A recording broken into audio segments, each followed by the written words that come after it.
ఏంటినే రోజు 5 o'clockకి వస్తాడు కదా, 5:45 వస్తలేడు ఇంకా.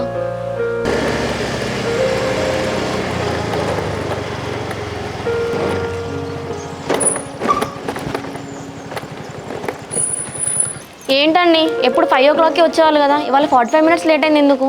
ఆఫీస్ నుంచి వస్తుంటే ఫ్రెండ్స్ కలిసి వెళ్ళే, సో అట్లా వాళ్ళతో కొంచెం మాట్లాడేసరికి టైం లేట్ అయింది. అట్లా నువ్వు పానీపూరి ఇట్లా తీసుకురమ్మన్నావు కదా, అన్నీ తీసుకొచ్చిన.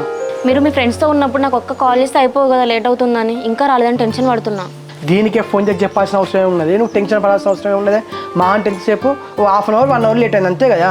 ఏమండి మీరు డే అంతా ఫ్రెండ్స్తోనే ఉంటారు కదా, 5కి ఆఫీస్ అయిపోగానే 5:30 దాకా ఇంట్లో ఉండొచ్చు కదా. అంతేగాని మీరు ఇంకోసారి ఇట్లా లేట్గా రాకండి. ఇవ్వండి బ్యాగు.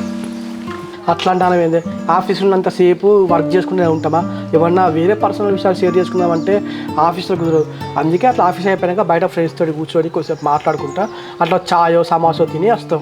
ఆ చాయ్ సమోసా ఏదో నేను ఇంట్లో చేసి పెడతానండి, కానీ మీరు ఇంటికి టైంకి రండి. మీరు మార్నింగ్ 9కి వెళ్తే ఈవినింగ్ 5:30 దాకా ఇంట్లో ఒక్కదానే మీకోసం వెయిట్ చేస్తూ ఉంటాను. మీరేమో లేట్గా వస్తారా?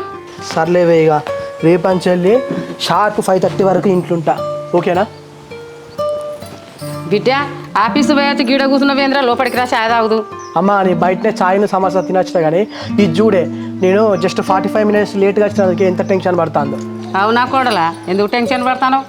ఇప్పుడన్నా జల్దీ వచ్చిండు కానీ నీ పెళ్లి కాక ముందు అయితే 8 గంటలకు 9 గంటలకు వచ్చేది. అవునా అత్తమ్మ, పెళ్లి కాకముందు అంటే ఆయన బ్యాచిలర్ కదా, అప్పుడు నడిచింది. ఇప్పుడు పెళ్ళైంది కదా. ఏమండి మీకు ఆఫీస్ 5 o'clock అయిపోతుంది కదా, 5:30 వరకు మీరు ఇంట్లో ఉండాలి. సరేనే 5:30 వరకు ఇంట్లో ఉంటా కానీ అది అట్లా పానీపూరి వేడి ఉన్నాయి చల్లారితే. అట్లా అమ్మ మందులు కూడా తీసుకొచ్చిన, ఇచ్చుదా. మా వాడు జస్ట్ ఆఫీస్ నుంచి half an hour 1 hour late అయితే చాలు మీ చెల్లి అనుమానించేది. ఈయన ఆఫీస్ నుండి 45 minutes లేట్గా వచ్చిండు. ఎక్కడికి పోలేదు కదా, ఎక్కడికి వెళ్ళలేదులే.